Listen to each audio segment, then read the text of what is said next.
wote sisi ni Watanzania. Tunafanya nini? Wote sisi ni Watanzania, tunaongea kwa manufaa yetu wote. Jamani, mimi nanukuu maneno ya rais.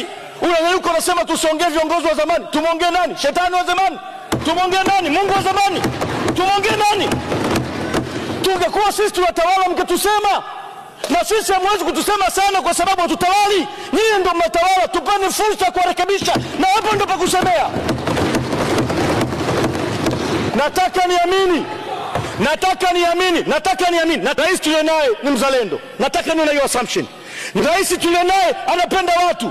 Mheshimiwa Naibu Spika, najiuliza kwa pawa mliompa rais ya kusimamia rasilimali za nchi hii, siku moja anakuja rais ambaye sio mzalendo kama Magufuli. Nataka niamini hivyo. Anatokea hata upande huu, inawezekana akatokea hata Chadema kwa sababu huko wako malaika. Anaweza akatokea CUF kwa sababu CUF hakuna malaika. Akatokea rais sio mwaminifu. Mmempa power ya kumanage na kusimamia rasilimali zote na mkawekea bunge masharti nafuu kuhusu usimamizi huo, taifa hili litauzwa. Mnapotunga sheria, hamtungi sheria kumwangalia rais aliyoko madarakani. Mnatunga sheria kwa assumption kwamba anaweza akaja rais ambaye sio malaika kama mlie naye, na siku moja taifa hili likaingia mahali pabaya. Na hili ndio angalizo tunataka mliangalie. Tukiongea mnafikiri tunawachukia. Tunawachukiaje? Saidieni taifa hili. Yale ambayo mimi nimeshiriki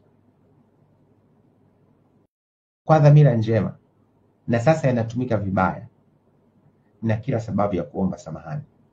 Mnisamehe, nilifanya kwa dhamira njema, lakini sasa litakuwa jambo baya. Naomba mnisamehe sana mbele yenu na mbele ya Mungu. Sasa tusimame, tuipende nchi yetu, tusimamie.